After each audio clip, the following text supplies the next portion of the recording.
Bueno, estamos estudiando los días domingos en el primer culto como hoy, el libro de Hechos de los Apóstoles, aunque lo dejamos de hacer algunos meses del último año a causa de motivo de salud de mi parte, pero ya hemos reiniciado este año 2026 y estamos en el capítulo 7 de Hechos. Hemos llegado hasta el punto donde Esteban está dando un resumen de la historia del Antiguo Testamento. Y lo que él está haciendo en esta historia es probar, haciendo referencias a historias del Antiguo Testamento, y él intenta probar que siempre la nación de Israel ha tenido la práctica de resistir al obrar de Dios. Cada vez que Dios estaba queriendo hacer algo con ellos, en ellos o por ellos, siempre estaban poniendo peros, reparos, no querían aceptar de una manera humilde el obrar de Dios en ellos como nación. O sea, esa es básicamente la idea de este sermón de Esteban en el capítulo 7. Ahora, como se dijo el domingo pasado, el versículo 51, capítulo 7, el versículo 51, que está casi ya al final del sermón, pero el versículo 51 nos proporciona un indicio para saber que este sermón tiene básicamente dos partes. Podemos leer el versículo 51, Esteban, hablándole al concilio de Jerusalén, le dice así: duros de cerviz e incircuncisos de corazón y de oídos. Duras palabras, fuertes palabras que les dirige Esteban a hombres que supuestamente eran conocedores de la palabra de Dios. Y luego les dice así, sigo leyendo el versículo 51, le dice: vosotros resistís siempre al Espíritu Santo. Ese es el tema de este capítulo 7 de Hechos, el sermón de Esteban. Resistir al Espíritu Santo. Ustedes siempre, le dice, están resistiendo al Espíritu Santo como nación y como individuos. Esa es básicamente la idea. Luego le dice, y aquí vienen las dos partes del sermón de Esteban, le dice, primero le dice, como vuestros padres, o sea, vuestros padres. Y ese es justamente lo que estamos estudiando desde el versículo 1 hasta el versículo 50. Esteban va a dar una serie de historias para probar que ellos como nación siempre resistieron al Espíritu Santo. Por eso, como vuestros padres. Y luego la segunda parte son las últimas palabras del versículo 51. Dice, así también vosotros. A partir del versículo 52 hasta el final del versículo 60, inclusive hasta podríamos decir, la historia continúa todavía el capítulo 8 en adelante, pero vamos a dejarlo hasta el versículo 60. Esteban va a probar de que ellos en ese momento ellos seguían resistiendo al Espíritu Santo. Entonces todo lo que el capítulo 7 está hablando, Esteban está tratando, está desarrollando, es justamente eso, ¿no? Es resistir al Espíritu Santo. Y como yo decía la semana pasada, hay personas que dicen que no se puede resistir al Espíritu Santo. Pero acá dice la Biblia que sí se puede resistir al Espíritu Santo. O sea, cuando alguien se endurece a sí mismo, pone su corazón duro, no quiere aceptar que el Espíritu le está hablando a través de la palabra de Dios, la palabra predicada o la palabra leída, entonces la persona está resistiendo al Espíritu Santo. Y eso es lo que ocurre, personas que resisten al Espíritu Santo. Entonces eso es lo que está haciendo Esteban ante estas personas. Y estas personas, y otra vez repito, como nación y como individuos, al resistir al Espíritu Santo, sencillamente están rechazando al Rey Jesucristo. Eso es lo que están haciendo ellos. Están rechazando al Rey Jesucristo. Porque Jesucristo había venido, y yo digo, no todos sabemos la historia, Él nació, Él vivió una vida perfecta, Él tuvo una muerte donde derramó su sangre por nosotros, resucitó, Él ofreció el reino Él ofreció, e insiste esto, Él ofreció el reino a la nación de Israel, pero tristemente ellos rechazaron el reino. Y aquí Esteban en el capítulo 7 les sigue ofreciendo la posibilidad del reino, pero ellos aún todavía rechazan el reino de Dios. Ahora, el domingo pasado, ¿qué hemos aprendido? Dice en sus apuntes, dice, lo que hemos aprendido.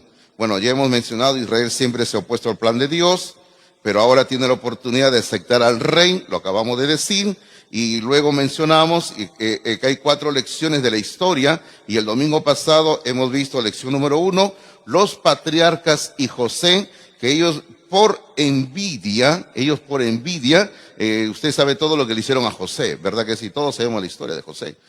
Trataron de matarlo, lo tiraron al pozo que estaba vacío, luego lo vendieron, llegó a Egipto, Dios lo llevó a una posición muy altísima en el imperio de Egipto, y él llegó a ser el gobernante de Egipto, y Dios obró a través de José una liberación a favor de Israel sobrenatural. Y todos conocemos la historia, pero ¿por qué lo hicieron ellos? Como la misma Biblia lo dice aquí en el capítulo 7, donde hemos estado nosotros estudiando la semana pasada, en el versículo número 9, capítulo 7, en el versículo número 9 dice, los patriarcas, o sea, los hijos de Israel, los 12 patriarcas, movidos por envidia, dice, y ahí está la razón por la cual hicieron todo contra José, por envidia, porque Dios estaba bendiciendo a José, Dios estaba usando a José, Dios le estaba hablando a José. Bueno, en aquel tiempo Dios hablaba por sueños,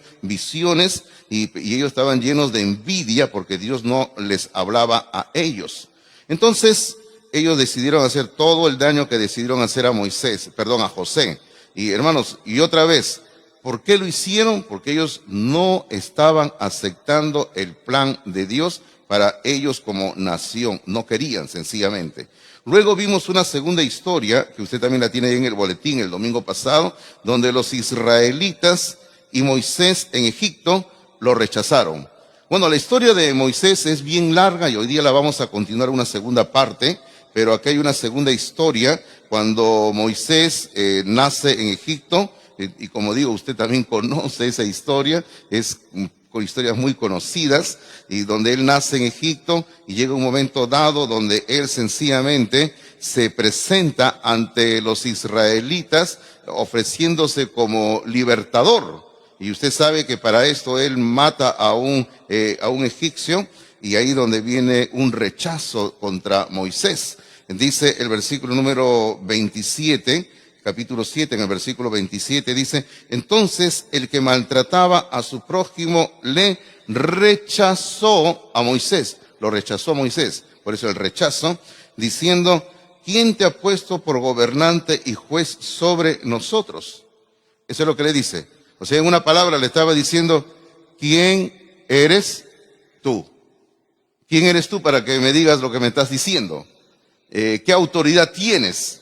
Bueno, hoy día vamos a encontrar la respuesta a esta pregunta, aunque la respuesta la dimos el domingo pasado, pero esta pregunta del versículo 27, vamos a encontrar hoy día una respuesta en la misma palabra del Señor. Entonces, eso es lo que aprendimos el domingo pasado, mis queridos hermanos y hermanas, solamente para ponernos otra vez en vereda, saber lo que estamos desarrollando, y hoy vamos a ver las últimas 2 lecciones de este capítulo 7 de Hechos de los Apóstoles, ¿sí? Entonces, lección número 3, que usted tiene en sus notas, por favor. Lección número 3 dice, Moisés e Israel. Continuamos viendo algo más de Moisés, pero esta vez Israel en el desierto.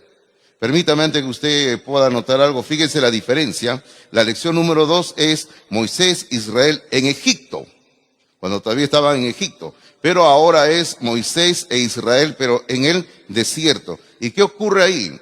Usted escribe ahí, la idolatría. Ocurre idolatría. La idolatría. ¿Va a haber idolatría? Sí, va a haber idolatría, ¿verdad? Hermano mío, es un problema de la idolatría, es algo grave, es un problema grande. Ahora, quizás hoy en día usted pueda decir, y en forma equivocada, a veces nosotros decimos, pero yo no tengo ídolos. ¿Está seguro usted que no tiene ídolos? Hermanos, y bueno, no me quiero adelantar al punto, pero tengo que mencionarlo, ¿no? Porque estoy entrando ya en vereda, en el tema. Solamente decirle de que nosotros hoy en día no necesitamos, bueno, no solamente hoy en día, sino en toda época, no se necesita tener una estatua o una imagen, un cuadro que se le pueda rendir veneración, adoración, para decir que ese es un ídolo. También hay ídolos que, como el mismo profeta en el Antiguo Testamento menciona, ídolos que se llevan en el corazón. O sea, una persona puede tener ídolos y hermano, y no necesariamente los tiene ahí colgados en la pared o una imagen para adorarlos. Así que a veces muchos cristianos tienen sus propios ídolos y ese es un grave problema. Bueno, solamente mencionamos eso. Pero siguiendo por orden lo que dice la palabra del Señor, a partir del versículo 30 al 34 vamos a encontrar una relación que tiene Moisés con el ángel. Este ángel no es cualquier ángel, sino en el libro de Éxodo, capítulo número 3, dice que es el ángel de Jehová. Así que es el mismo Señor Jesucristo. Y el versículo número 30 nos dice así, dice, pasados 40 años, fíjese, Moisés ya tenía 40 años antes, ahora 40 años más, tiene 80 años. Ahora tiene Moisés 80 años de edad. Así que nunca es tarde para hacer cosas en la vida, ¿verdad? Dice, pasados 40 años, un ángel se le apareció en el desierto del monte Sinaí en la llama de fuego de una zarza. Estaban viendo una zarza y se le aparece un ángel. Claro, aquí solamente es un ángel, pero el texto bíblico, otra vez repito, en el libro de Éxodo, en el capítulo número 3, dice que era el ángel de Jehová. Así dice la palabra del Señor, que es el mismo Señor Jesucristo. Y si seguimos leyendo, por favor, versículo número 31 dice, entonces Moisés mirando se maravilló de la visión. Y ahora, ¿por qué se maravilló de la visión, hermanos? Porque la palabra dice de que la zarza ¿qué ocurría? No se consumía, exactamente, no se apagaba. O sea, la zarza estaba ardiendo y ardiendo y ardiendo, y no se consumía, no se apagaba. O sea, eso es lo que le llamó la atención a Moisés. Eso es lo que dice aquí la palabra. Dice entonces, vuelvo a leer el 31, dice, entonces Moisés, mirando, se maravilló de la visión, porque la zarza no se apagaba, la zarza seguía ardiendo y ardiendo y ardiendo, y acercándose para observar, vino a él la voz del Señor. Entonces, primero lo que vamos viendo aquí, este ángel que es el ángel de Jehová, dice ahí el versículo 31, le habla con la voz del Señor, la voz de Dios. Y hermano, y la voz de Dios es una voz que tiene ciertas características muy peculiares. Hay un salmo, y soy honesto en decirles, no recuerdo qué salmo es, recién ahorita se me viene a la memoria, pero hay un salmo donde describe la voz de Jehová.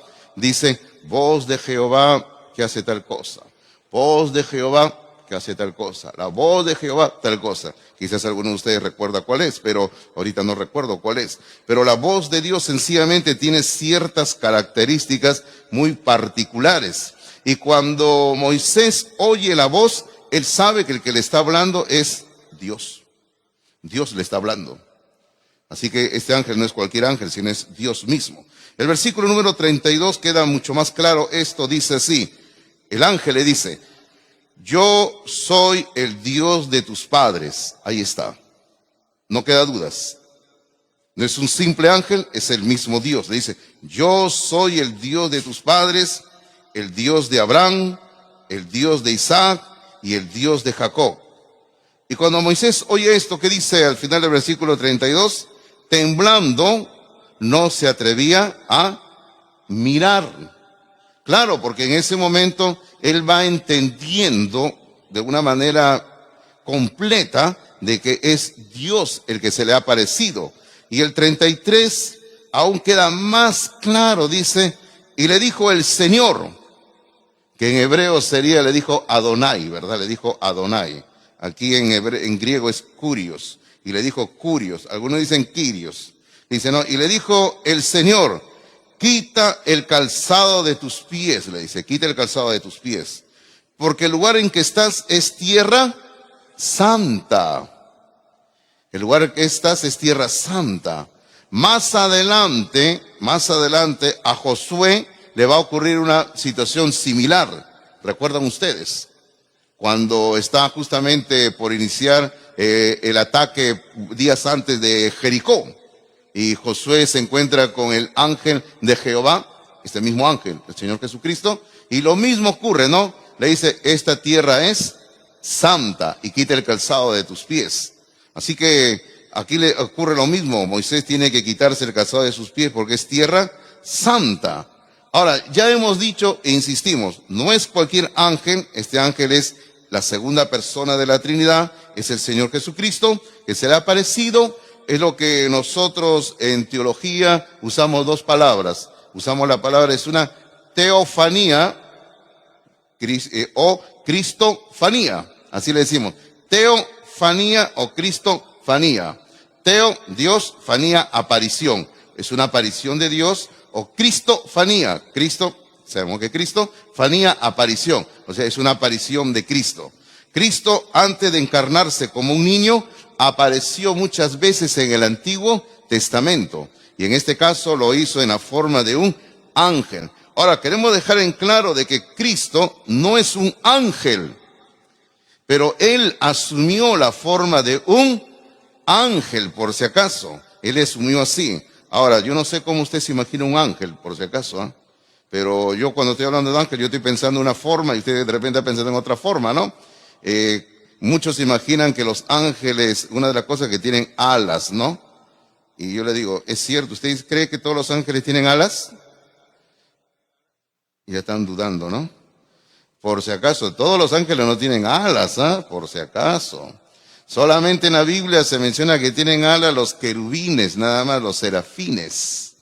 Los ángeles en general, porque son millones y millones de ángeles, la Biblia nunca dice que los ángeles tengan alas, por si acaso, ¿ya? Así que tenemos que siempre ir al que dice la palabra del Señor. Ahora, pero acá la cosa es, no vamos a ponernos a pelear si aquel que aparece tiene alas, no tiene alas, eso no tiene sentido para nada. Pero aquí vemos que el Señor se aparece ante Moisés en ese momento.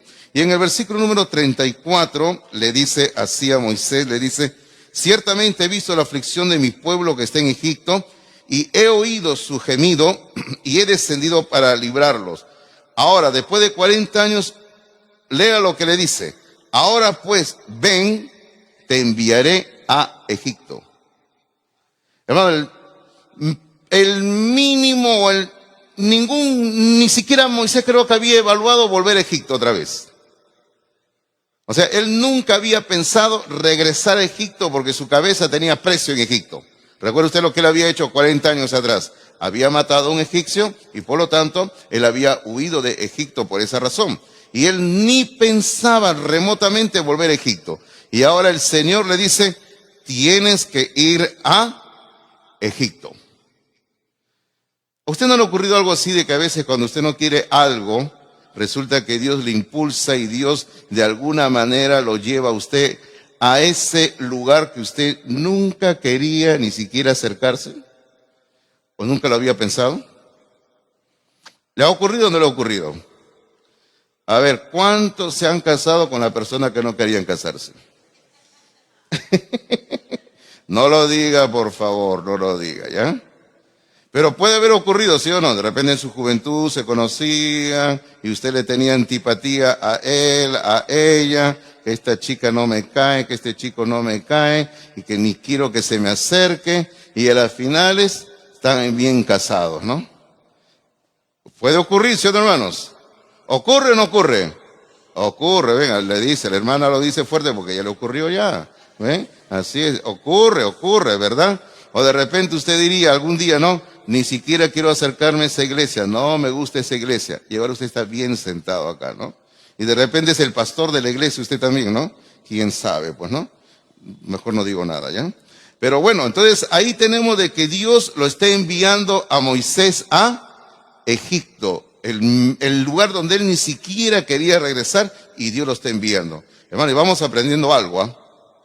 Cuando Dios nos llama y nos envía a un lugar, tenemos que ir. Así como Isaías dijo, heme aquí, envíame a mí. No hay que seguir el mal ejemplo de Jonás, el ejemplo inicial, donde Dios lo llamó a Jonás y él se fue a otro lugar. Y usted sabe toda la historia, cómo es que Dios lo llevó a la fuerza, lo llevó al lugar donde él tenía que ir a cumplir lo que Dios le había ordenado. Claro, luego Jonás entendió que tenía que obedecer a Dios y obedeció a Dios. Aunque renegando, pero obedeció a Dios. Eso me hace recordar a los muchachos, ¿verdad? Los muchachos muchas veces renegando, pero tienen que obedecer, ¿no? Entonces, luego seguimos viendo del versículo 35, 36 y 37, hermanos, cómo es que nos queda claro de que Moisés es el hombre escogido por Dios. Ahora, yo quiero que leamos estos versículos 35, 36 y 37, y yo quiero que usted vea, fíjese usted, mire cómo comienza el versículo 35. El versículo 35 comienza diciendo, a este Moisés. Okay, hay una palabrita ahí que nosotros no utilizamos para referirnos a una persona. ¿Cuál es esa palabra? ¿Cuál es la palabra, hermanos? ¿Sí o no? Nosotros no usamos esa palabra, ¿verdad? Porque si nosotros usamos esa palabra, por ejemplo, si yo me dirigiera a alguno de ustedes diciéndole o a una dama, esta, usted dirá, ay, pastor, qué mala educación, ¿sí o no? No se oye bien, es una mala educación. Claro, hoy en día. Pero estamos leyendo una historia que hace referencia a algo que había ocurrido tomando como punto de referencia para nosotros hace 3,500 años atrás. Fíjese, 3,500 años atrás, donde la forma de hablar era totalmente distinta, las intenciones eran diferentes, y vamos a ver que en estos versículos la palabra refiriéndose a Moisés, aparece unas 5 veces, y hermanos míos, y tiene el propósito de indicar, o sea, este hombre está escogido, o sea, este hombre está separado, este hombre ha sido seleccionado, o sea, esa es la intención de la palabra que parece trivial, pero tiene un propósito bien claro, de hacer un énfasis de parte de Dios. Versículo 35 dice, fíjese, dice, a este Moisés, a quien habían rechazado diciendo, recuerda la pregunta de versículos atrás, ¿no? Dice, ¿quién te ha puesto por gobernante y juez? A fíjese otra vez, a este, y ahí viene la respuesta, dice, a lo envió Dios. Ahí está la respuesta a la pregunta. Lo envió Dios, dice, como gobernante y libertador por mano del ángel que se le apareció en la zarza. Ahí está la respuesta a la pregunta, y creo que la pregunta está en el versículo número 27. Ahí está la respuesta. Dios lo envió. Pero fíjese, sigue hablando de Luego el versículo 36 dice, o sea, otra vez, ahora ya ni siquiera aparece el nombre de Moisés, dice, los sacó, habiendo hecho prodigios y señales en tierra de Egipto y en el Mar Rojo y en el desierto por 40 años. Versículo 37 dice, Moisés es el que dijo a los hijos de Israel, profeta os levantará el Señor vuestro Dios de entre vuestros hermanos, como a mí, a él oiréis. Y el versículo 38 inclusive comienza diciendo pero ese es otro tema ya. Y ahí tenemos, queridos hermanos, justamente lo que les estaba diciendo, ¿no? Cómo es que Dios escogió a Moisés y lo señaló para que él sea el hombre que tenía que dejar el desierto, porque tenía un trabajo en el desierto, y llevarlo a Egipto para liberar a su pueblo. Mis queridos hermanos, primeramente permítame decirle que cuando Dios llama a una persona para servirle, siempre llama a personas que están ocupadas en algo, trabajando en algo. Siempre. Usted piensa en cualquier personaje de la Biblia que Dios lo llama para servirle, siempre esa persona estaba ocupada en algo. Una vez alguien me preguntó, ¿y qué hacía Saulo? Estaba persiguiendo cristianos, le digo, ¿no? Estaba matando cristianos, pero estaba ocupado en algo, ¿sí o no, hermanos? Matando cristianos, pero estaba haciendo algo el hombre, ¿no? ¿Ya? Entonces, ahí tenemos, todo hombre y toda mujer que Dios llama para servirle, siempre están ocupados en algo, sirviendo en algo. Y aquí tenemos en este caso Moisés, estaba trabajando en el desierto, cuidando ovejas, y Dios llama. Lo que les quiero decir es esto: Dios nunca llama a una persona ocioso u ociosa para servirle. Por si acaso, Dios nunca llama a una persona que no sabe lo que quiero en la vida, no sé nada de mi existencia, yo vivo cada día de lo que se presenta nada más y no sé lo que va a ser mañana. No. Dios llama a personas que están ocupadas en algo para servirle. Así que si usted está ocupada en algo y Dios te llama, escucha la voz de Dios. Responde a la voz de Dios. Luego vemos nosotros que Dios, como ya nos adelantamos en el comentario, Dios lo envía a un lugar específico. En este caso, Dios le dice: vas a dejar el desierto, vas a ir a Egipto para sacar a mi pueblo. Entonces, cuando Dios nos llama a servirle, Él nos envía a un lugar específico. ¿A dónde? Eso sí yo no sé, ¿no? Eso Dios te lo irá mostrando en el camino de tu vida, a donde Dios te llevará a servirle. Pero aquí vemos eso: Moisés es el hombre escogido por Dios para cumplir una labor específica. Ahora, cuando Moisés saca al pueblo al desierto, va a ocurrir una serie de historias, hermanos, durante 40 años, pero aquí Esteban se va a concentrar en una problemática bien grande que tuvo el pueblo de Israel. ¿Cuál es ese problema? El problema de la idolatría. Y justamente usted tiene en sus apuntes, en la siguiente página, usted tiene que dice los 3 ídolos de Israel. Ahora, permítame hablar un poquito del problema de la idolatría en Israel antes de entrar en el texto bíblico, ¿sí? Hermano, el problema de la idolatría en Israel era una enfermedad endémica, era algo que estaba ya metido en ellos, hermano, de toda la vida. Si usted lee en el libro del Génesis, cuando todavía se está formando la nación, cuando están los patriarcas, usted va a ver que estos patriarcas, hermanos, tenían un problema con idolatría. Ellos llevaban ídolos. Usted lea bien el texto bíblico, va a encontrar ahí que tenían sus ídolos escondidos, usted lo va a ver, ellos tenían ídolos ahí escondidos. Era un problema bien grave. Cuando ellos van a Egipto, en Egipto ellos peor todavía, se metieron más en la idolatría. Porque como todos sabemos por cultura general, Egipto era una nación 100% llena de ídolos. Ellos tenían ídolos por todo lugar y para todos los gustos, hermanos. Y los israelitas, en vez de ser una luz en las tinieblas, se hicieron parte de las tinieblas y ellos comenzaron a adorar ídolos también. Y cuando Moisés saca a la nación al desierto, en el desierto, ellos en vez de curarse del problema de la idolatría, ellos siguieron teniendo ídolos en el desierto, como lo vamos a ver dentro de un momento. Ahora, si la historia la continuáramos viendo, hermanos, seguiríamos hablando de lo mismo. Por ejemplo, en el tiempo de Josué seguían con el problema de ídolos, en el tiempo de los jueces seguían con el problema de ídolos, en el tiempo de los reyes seguían con el problema de ídolos y siguieron con ídolos. Por ejemplo, y quizás a usted le llame la atención esto, pero todos sabemos que Salomón fue el rey más sabio de todo el mundo que hubo. Era un hombre que estaba lleno de mucho conocimiento de Dios. Inclusive tenemos algunos libros en la Biblia escritos por Salomón, ¿verdad? Como Cantares, Proverbios y Eclesiastés también, algunos libros. Pero hermano, Salomón era un rey que estaba practicando la idolatría. Era un rey que practicaba la idolatría, queridos hermanos. Era un rey que adoraba dioses y diosas. Hermano, era una situación terrible este asunto de la idolatría. Ahora, pero saltándonos la historia, cuando entramos al Nuevo Testamento, y hasta el día de hoy, hermanos, bueno, en cierta manera hasta el día de hoy podemos decir, hasta en cierta manera, ¿ya?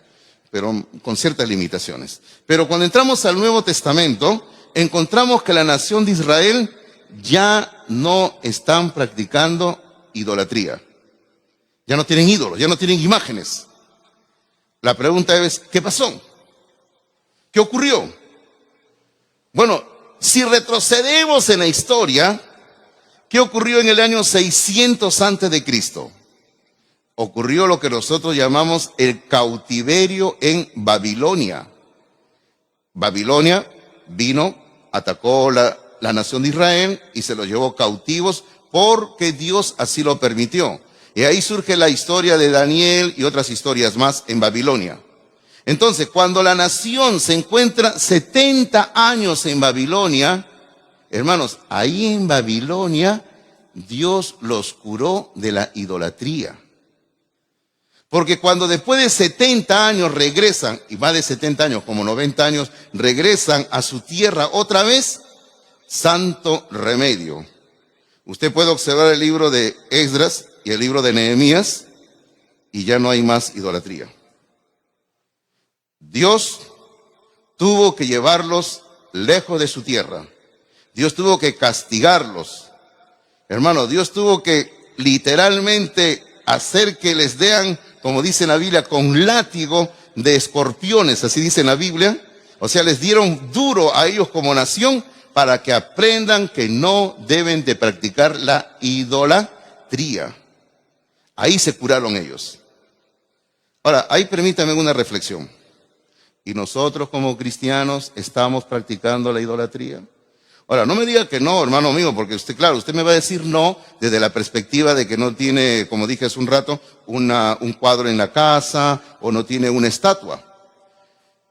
Pero muchos creyentes, tomando como referencia lo que Pablo dice en Colosenses capítulo número 3, Pablo habla de idolatría y Pablo llama a algo que no se ve, pero que se siente en el corazón y se practica.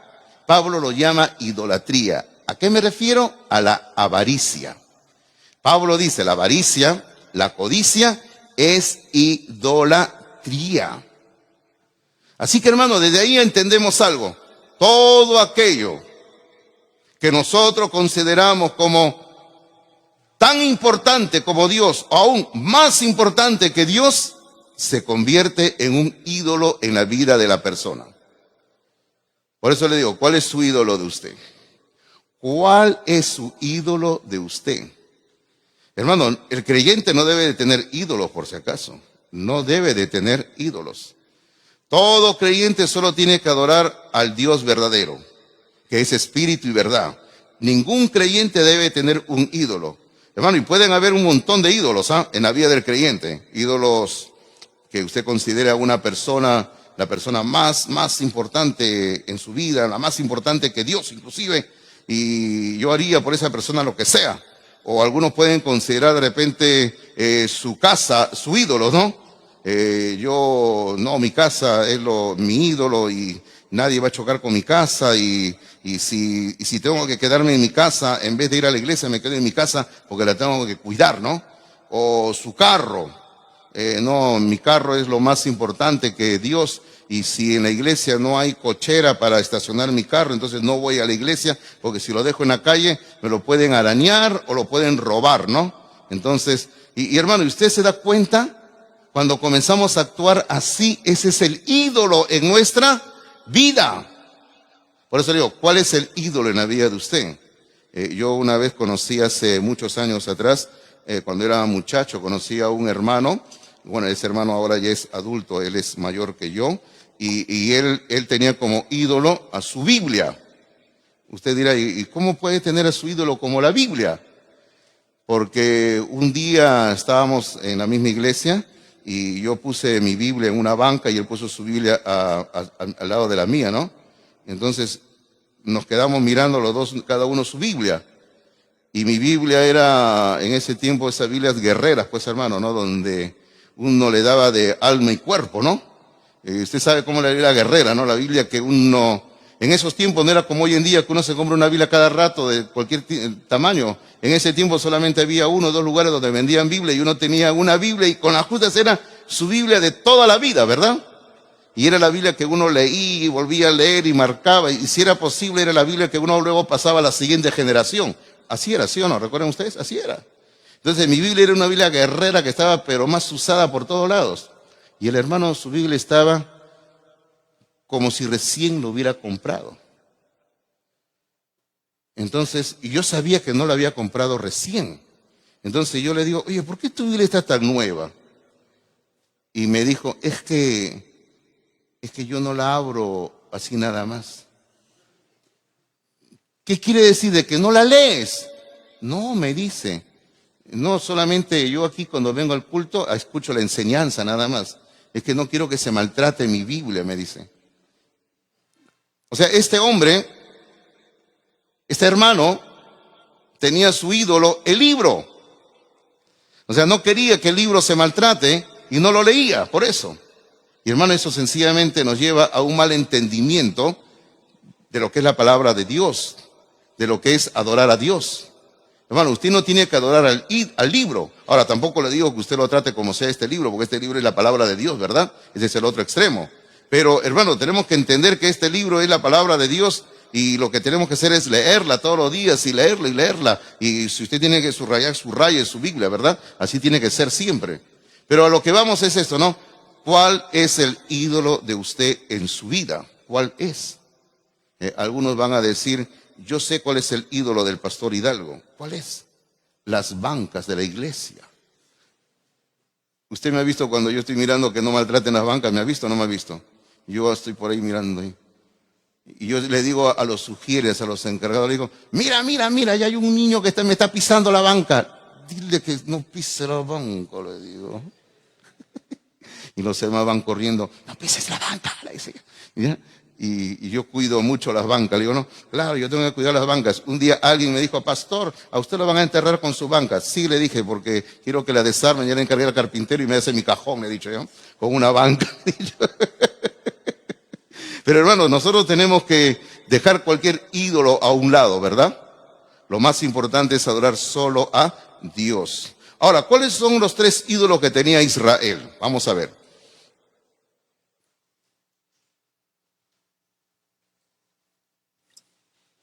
Disculpe, estaba tomando un poquito de agua. Podemos leer el versículo número 38, por favor, para ir entendiendo. Dice, este es aquel Moisés que estuvo en la congregación en el desierto con el ángel que le hablaba en el monte Sinaí. Y ya hemos hablado quién era el ángel, el Señor Jesucristo. Y con nuestros padres y que recibió palabras de vida que darnos. Eso es precioso, palabras de vida recibió Moisés. Luego el versículo 39, que también es muy importante porque va a describir el corazón de Israel, dice, al cual nuestros padres, o sea, a Moisés, no quisieron obedecer, sino que le desecharon. Fíjese, y en sus corazones, dice, y en sus corazones se volvieron a Egipto. O sea, yo diría que ese es el primer paso para alejarse de Dios. Cuando uno puede estar, vamos a decir así, usted puede estar aquí presente, sentado, pero su corazón está en otro lugar, en otras cosas, en el mundo, lejos de Dios. Eso le ocurrió a Israel, se volvieron a Egipto. Y el versículo número 40 dice, cuando dijeron a Aarón, haznos dioses que vayan delante de nosotros, porque a este Moisés que nos sacó de la tierra de Egipto, no sabemos qué le haya acontecido. Eso es lo que le dijeron a Aarón en ese momento, que le hagan dioses en ese momento. Entonces, ¿cuál es el primer ídolo? Ídolo número 1, anote ahí en sus apuntes, dice, ídolo número 1, el becerro de oro. El becerro de oro. ¿Recuerdan ustedes esa parte de la historia que se acaba de mencionar? Aarón hace un becerro.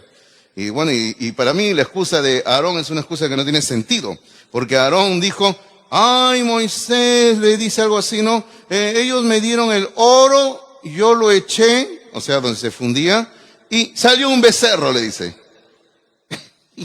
Qué excusa tan simple, ¿no, hermanos? No es que se trata que usted echa y sale. Qué bueno que fuera que así, ¿no? Por ejemplo, si cocinar fuera tan fácil, yo comería rico todos los días, ¿no? ¿Ya? Claro, si en el sentido de que yo agarro la olla y meto un poco de verdura, un poco de esto, tiro un pedazo de carne y sale, ay, qué rico guiso, ¿no? Y no sale así, ¿verdad? Entonces tampoco salió así el becerro, pero Aarón le dijo eso, ah, Moisés, ellos me dieron el oro, yo le eché y salió un becerro. No, el becerro ellos lo fabricaron, lo hicieron. Dice el versículo 41, dice, entonces hicieron un becerro de oro, lógicamente, y ofrecieron sacrificio al ídolo, y en las obras de sus manos se regocijaron. Un becerro. Este becerro era uno de los dioses que había en Egipto, y este becerro se convirtió en un gran problema para la nación de Israel, que durante siglos estuvieron luchando con la adoración de el becerro de oro. Ídolo número 2. El tabernáculo el tabernáculo, y si no sabe escribir el nombre, iba a estar ahorita, lo va a encontrar usted en la Biblia, el tabernáculo de Moloc, el tabernáculo de Moloc. Ya, dice el versículo 42, dice así: y Dios se apartó y los entregó a que rindiesen culto al ejército del cielo. ¿Cuál es el ejército del cielo? Las estrellas, que adoren las estrellas, el sol, la luna, que adoren todo eso, dice, ¿no? Como está escrito en el libro de los profetas: ¿acaso me ofrecisteis víctimas y sacrificios en el desierto por 40 años, casa de Israel? Y aquí viene el versículo 43, dice: antes bien llevasteis el tabernáculo de Moloc. Ahí está, el tabernáculo de Moloc era el siguiente ídolo que tenía la nación de Israel, un tabernáculo. O sea, un lugar donde ellos se reunían para adorar a este dios Moloc. Ahora, ¿quién era Moloc? Es interesante, ¿eh? Y tenemos que mencionarlo también porque se convirtió en un problema para la nación de Israel. Hermano, Moloc era el peor de los dioses que había en que ellos adoraban. Hermano, Moloc era un dios que exigía que sacrifiquen bebés para adorarlo. Era un culto horrible. Era un culto horrible, hermanos, porque ellos tenían que prender fuego a una estatua que era de metal, de un dios. Era un dios que estaba generalmente sentado, le prendían fuego por dentro y tenía unas manos, este ídolo tenía unas manos que lo subían y lo bajaban así con cadenas, y aquí ponían al bebé vivo lo ponían en las manos del dios, y luego al levantar ese bebé vivo caía dentro del dios, y como adentro había fuego, el bebé, imagínense esto lo horrible que era la muerte de esa criatura. Ese era la adoración a Moloc, y esa era la adoración que Israel tenía de una forma oculta, a escondidas en el desierto. Y Dios sabía, ustedes adoran a Moloc en un tabernáculo, o sea, escondidas. En una carpa, un tabernáculo, en una carpa escondidas, ustedes adoran a Moloc. Y así estaban haciendo en el desierto durante 40 años. Luego el tercer ídolo, no podemos ahondar mucho por el tiempo. El tercer ídolo lo encontramos en el versículo 43 que no hemos acabado de leer. Dice el versículo 43, dice así: y la estrella de vuestro Dios Renfam, dice el versículo 43, y la estrella de vuestro Dios Renfam. Este es interesante, ¿eh? Este es el ídolo número 3, la estrella de Renfam. La estrella de Renfam. Este es interesante, hermanos, ¿eh? Yo sé que muchos de nosotros hemos escuchado hablar de la estrella de David, ¿verdad? ¿Hemos escuchado hablar o no? Todos hemos escuchado hablar de la estrella de David. Ya. Bueno, y luego muchos creyentes piensan equivocadamente de que en la bandera de Israel hay una estrella. Ustedes habrán visto la bandera de Israel, una estrella. Entonces muchos creyentes dicen: ah, esa es la estrella de David. Bueno, yo no sé dónde han sacado eso. Yo no sé dónde la han sacado esa historia, pero no la han sacado de la Biblia, por si acaso. Entonces, esa estrella que está en la bandera de Israel, hermanos, todos los expertos, en su mayoría, no puedo decir todo, pero en su mayoría están convencidos que esa estrella que está en la bandera de Israel es esa estrella que se está mencionando acá. La estrella de vuestro Dios, Renfam. Porque la forma en que han encontrado los dibujos de esta estrella son exactamente similares a la forma que tiene la estrella que está en la bandera de Israel. Ahora, y para mí, hermanos, es una situación donde nosotros los creyentes debemos de pensar bien las cosas. ¿Sabe por qué le digo? Porque hay iglesias, bautistas y no bautistas, que ponen la bandera en el altar. Yo no sé si usted lo ha visto, yo lo he visto en más de una iglesia, hermanos. Yo he visto en más de una iglesia que pone la bandera peruana, pone la bandera de Israel, pone la bandera cristiana y no sé qué más bandera. Y yo no entiendo ni por qué ponen las banderas, ¿no? Y cuando a mí me han dicho para poner la bandera, le digo, ¿qué voy a poner bandera? Le digo, necesito poner, no tengo espacio tampoco donde poner bandera, le digo, ¿no? Pero yo no entiendo cuál es la razón de poner las banderas. Pero encima, poner una bandera que tiene una estrella que los expertos coinciden que es un ídolo, es una situación bien crítica, hermanos.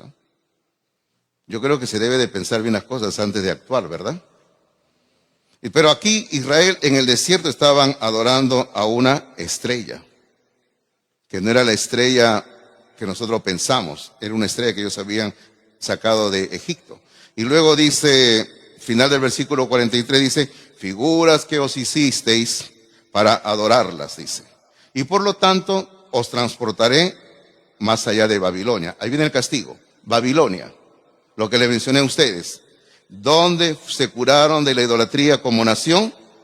En el cautiverio en Babilonia. Ahí eso fue lo que Dios hizo. Así que, hermanitos míos, ellos como nación estaban practicando la idolatría. Ellos estaban adorando dioses, estrellas, cosas que nunca Dios había establecido en su palabra. Rápidamente mencionamos la última historia, por favor. El tiempo nos está ganando ya. Estamos en ahora casi en el límite. Pero la última historia es sobre el templo. Y ahí escriba la altivez, la altivez, la altivez, altivez. Y usted sabe que la palabra altivez es sinónimo de la palabra orgullo. Una persona altiva es una persona orgullosa, ¿verdad que sí? Ese es el problema. Una persona altiva es una persona orgullosa. Y aquí tenemos. Ahora, ¿qué es lo que sucede con el templo? Sucede algo bien grave, bien delicado. ¿Qué es lo que sucede? Hermano mío, permítame hacerle una pregunta a usted. ¿Dios ordenó que se construya el templo en Jerusalén? Les hago la pregunta. ¿Dios ordenó que se construya el templo en Jerusalén?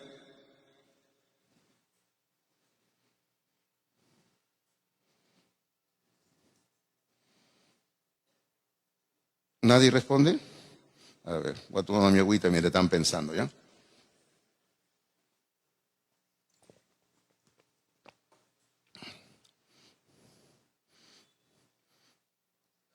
Por un almuerzo con el pastor Hidalgo. ¿No quieren almorzar conmigo? Amén. Pero usted paga la cuenta y yo escojo dónde. Ya, yo le voy a decir, porque sé que están ahí pensando sí o no. Yo le voy a decir, primero, número uno, Dios, escúcheme primero, sí ordenó que se haga el tabernáculo en el desierto. El tabernáculo. Número dos, el templo en Jerusalén, Dios no lo ordenó. Dios no lo ordenó. Fue el rey David el que sintió en su corazón y se lo propuso a Dios. Ahora, pero la pregunta es, ¿pero era el plan de Dios un templo con toda la majestuosidad y las riquezas en Jerusalén? La respuesta es no, no era. ¿Por qué razón? Porque nosotros como seres humanos tendemos a exaltar las cosas demasiado y ellos comenzaron a sentir como nación orgullo por un edificio y se comenzaron a olvidar del Dios del edificio, se comenzaron a olvidar y comenzaron ellos a venerar más el templo. Y para ellos el templo era lo máximo. Entonces ellos se llenaron como nación, se llenaron de altivez, de orgullo. Ahora usted dirá, entonces, ¿por qué se construyó el templo?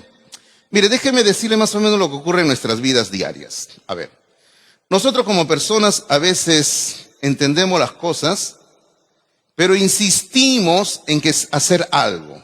Insistimos. A veces entendemos algo en la Biblia. Piensa en algún asunto, ¿ya? Que Dios dice no. Pero usted insiste. Entonces como que usted, luego de un tiempo, Dios como que te dice así, bueno, ya que tanto insistes, hazlo. Dígame usted, a veces no nos ocurre así, y permítame otra vez llevarlo al terreno de los hijos. ¿No nos ocurre así con los hijos a veces? Dígame, ¿no nos ocurre así? Que nosotros como padres sabemos que algo no está bien para nuestro hijo, nuestra hija, pero ya que insiste tanto y tanto y tanto y tanto, uno le dice ya, hazlo. Porque luego te vas a dar cuenta que no lo deberías haber hecho, ¿sí o no? Entonces, algo así es lo que ocurrió con el templo, hermanos. Dios no lo ordenó, pero el rey David le propuso a Dios, el rey David juntó cantidad de oro, de plata, madera. Murió el rey David, Salomón siguió juntando y Salomón construyó el templo finalmente. ¿Y a dónde condujo eso?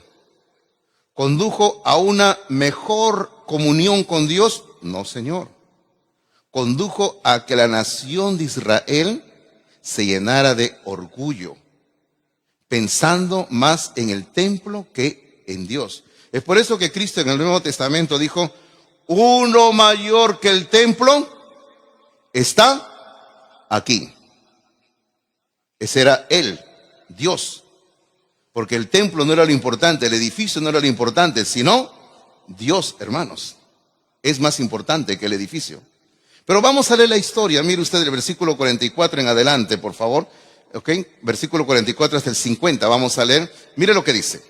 Tuvieron nuestros padres el tabernáculo del testimonio en el desierto. Ojo, el tabernáculo, y mire lo que dice a continuación.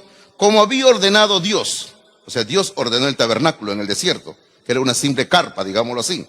Cuando dijo a Moisés que lo hiciese conforme al modelo que había visto.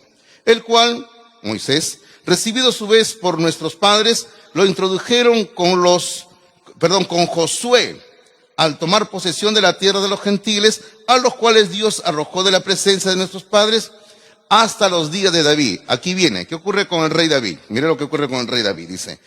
David, halló gracia delante de Dios y pidió proveer tabernáculo, o sea, léase templo. O sea, ¿quién es el que pidió proveer? Yo quiero construir un templo, es David, no es que Dios le dijo. Como en el versículo 44 vemos que Dios sí lo ordenó a Moisés que haga un tabernáculo. Pero en el versículo número 46 es David el que pide, que quiere construirlo. Dice, pidió proveer tabernáculo para el Dios de Jacob. Y luego dice versículo 47, mas Salomón, el hijo, le edificó casa, o sea, un templo, lleno de oro por todos lados. Tanto oro tenía que se volvió la codicia de las naciones de alrededor. Egipto codiciaba el templo de Israel. Los babilonios codiciaban el templo de Israel. Los asirios codiciaban el templo de Israel. No lo codiciaban porque ahí estaba Dios, sino por las riquezas que había en ese templo, hermanos. Y los israelitas estaban llenos de orgullo por tener un tremendo templo hermoso, lleno de oro. Luego dice versículo 48, hablando Esteban, dice, si bien el Altísimo no habita en templos hechos de mano. Punto, ¿verdad? Tremenda verdad. Dios no habita en templos hechos por los hombres. Hermano, Dios hoy en día mora en el corazón de cada hombre y mujer que ha recibido a Cristo en su vida. En el corazón de cada cristiano y cristiana. Claro, siempre nos esforzamos por tener un local presentable, bonito, limpio, y siempre queremos hacerlo así. Pero Dios no vive en este edificio. Dios vive en nuestros corazones. ¿Verdad? Qué hermoso, ¿no? Eso es lo que está diciendo aquí Esteban. Versículo 48. El Altísimo no habita en templos hechos de mano. Y para terminar la lectura hasta el versículo 50, como dice el profeta, el cielo es mi trono y la tierra el estrado de mis pies. ¿Qué casa me edificaréis? Dice el Señor. ¿O cuál es el lugar de mi reposo? ¿No hizo mi mano todas estas cosas? Y hasta ahí llega el asunto del templo. Queridos hermanos, que esto no nos lleve ahora al otro extremo de decir, entonces no hay que edificar ningún templo. Sí, necesitamos un templo. Pero que, hermanos, que el templo nunca se vuelva orgullo en nuestras vidas, ¿verdad? Jamás. Sino que simplemente veamos el edificio como una herramienta para servir a Dios y darle gloria a Dios nada más. Y finalmente que Dios nos dé lo que Él quiere darnos, ¿verdad, hermanos? Nosotros no debemos de andarnos afanando. Bueno, entonces, ¿qué ocurrió con Israel? Siempre estaban resistiendo al Espíritu Santo. ¿Cómo estamos nosotros? ¿Estamos resistiendo al Espíritu Santo o estamos humildemente aceptando la voz de Dios en nuestras vidas? Que sea así, que permitamos que Dios nos dirija, ¿verdad? En cada momento. Vamos a orar en este momento. Le invito a inclinar la cabeza, cerrar los ojos por un momentito para que podamos acercarnos a Dios en oración y podamos así dedicarnos por un momento a tener una comunión con Dios en este tiempo. Por favor, vamos a orar. Le pido que oremos al Señor en este momento. Vamos a orar, ¿sí? Padre, damos gracias en este momento, porque leyendo tu santa palabra, la Biblia, Padre, vemos qué es lo que tú hiciste a través de Moisés. Padre, tú obraste a través de este hombre que, al igual que nosotros, tenía fallas, pero lo usaste. Y Padre, si en nuestras vidas hubiera algo de altivez, de orgullo, de vanagloria, te pido que tú nos permitas identificar y podamos sacarlo, Señor, a un lado, para que podamos tener una íntima comunión contigo. Padre, oramos pidiéndote a ti de todo corazón que derrames toda bendición sobre esta congregación. Queremos dejar nuestras vidas en tus manos y dejamos lo que resta de esta reunión. Luego del siguiente culto que inicia a las 10, también pedimos que tú derrames tu bendición y nos ministres a través de tu mensajero, Padre. Y también en el culto de la noche pedimos tu bendición, Padre. Queremos encomendar nuestras vidas en tus manos, orando en el nombre de Jesucristo. Amén, Señor. Amén, amén. Queridos hermanos, el Señor bendiga a cada uno de ustedes. Bendiciones.